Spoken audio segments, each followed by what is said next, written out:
Vincent Julien, bonsoir et bienvenue à la librairie Dialogue. Merci. Nous vous recevons ce soir pour l'écriture d'un ouvrage, L'histoire des sciences, publié aux éditions First dans la collection Pour les nuls. Alors pouvez-vous nous dire en quelques mots quel était le pari initial de cet ouvrage ? C'est un peu une œuvre, on pourrait dire, de circonstance ou accidentelle, puisque en fait l'idée m'en est venue en entendant une émission à la radio où il y avait les responsables de First qui présentaient leur collection, que j'ai trouvé très bien. Et donc je leur ai proposé, écoutez, j'ai dit, si vous trouvez que c'est une bonne idée comme thème, l'histoire des sciences, sans doute je suis un de ceux qui peut vous le faire.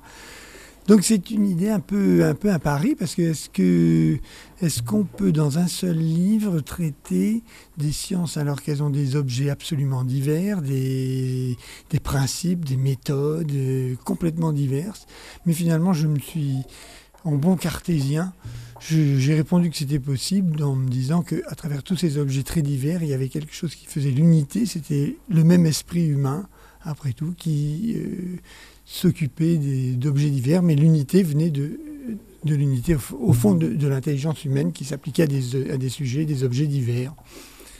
Donc c'était ça, en fait, le pari.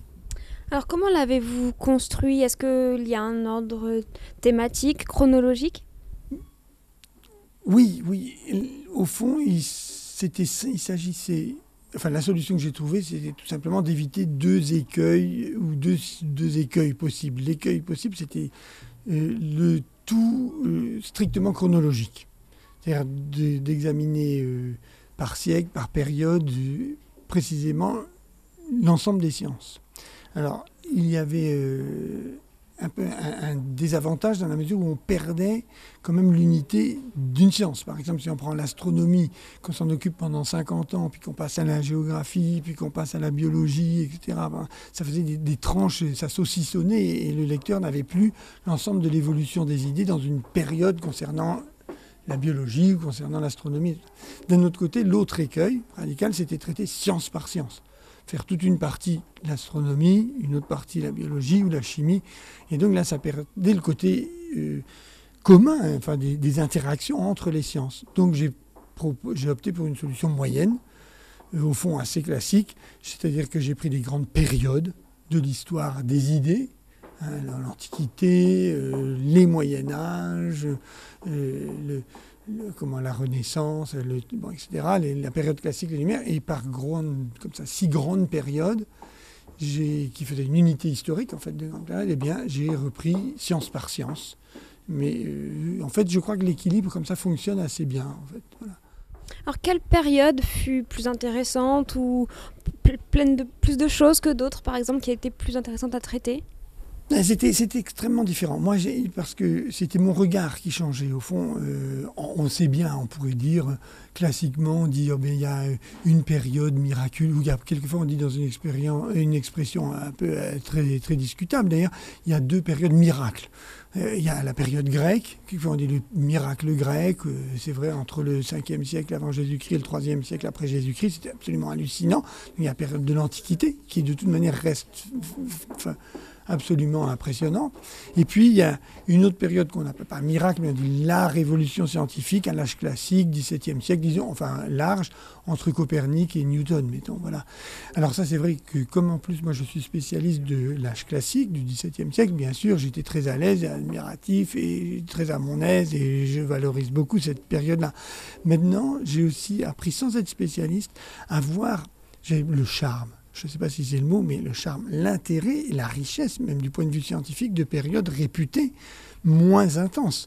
Par exemple, j'ai pris un plaisir formidable à travailler sur le Moyen-Âge, ou les Moyen-Âge, puisque je dis qu'il y a plusieurs Moyen-Âge. Et donc, j'ai à la fois découvert, ou j'ai été content de pouvoir contribuer à revaloriser des périodes comme ça.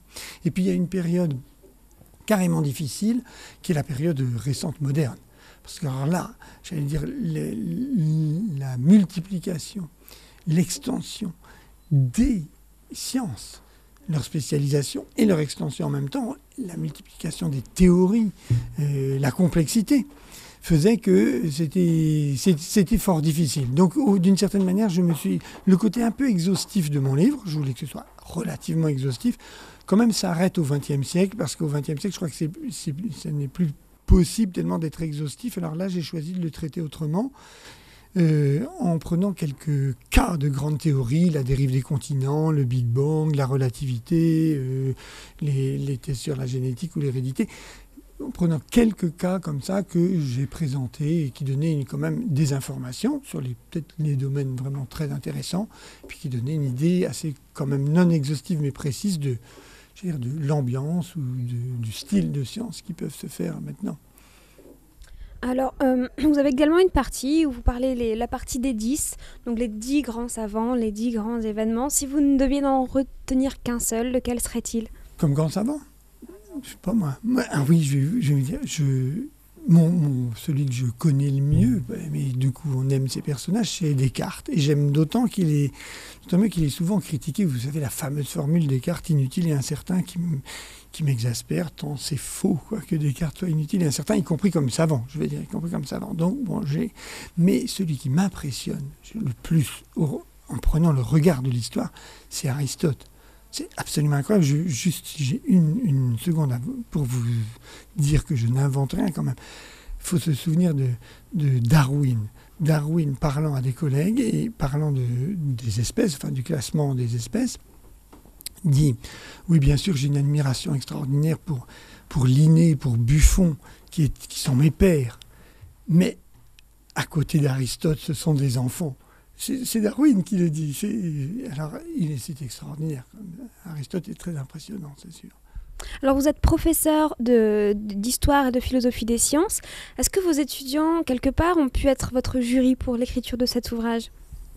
Non, peut-être pas tellement, je veux dire, pour une raison assez simple. D'une certaine manière, oui, parce que je pensais à eux quelquefois, parce qu'il y a bien des domaines, même quand ce sont des étudiants donc en philosophie, qui viennent à mes cours, donc ils s'intéressent à la question de la philosophie des sciences, par goût ou parce qu'ils sont obligés de s'y intéresser.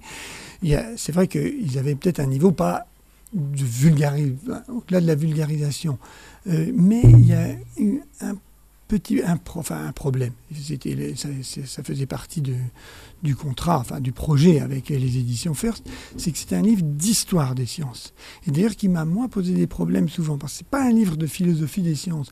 Or, moi, ce que j'aime et je trouve qui enrichit l'histoire des sciences, c'est qu'elle soit très imprégnée de philosophie. Donc assez souvent, je me suis moi-même frustré dans l'écriture en ne posant pas, quand je racontais des épisodes de l'histoire des sciences, eh bien, souvent, je ne pouvais pas en tirer des leçons ou des commentaires plus philosophiques, dirons-nous, ce que je ne me lasse point de faire auprès de mes étudiants.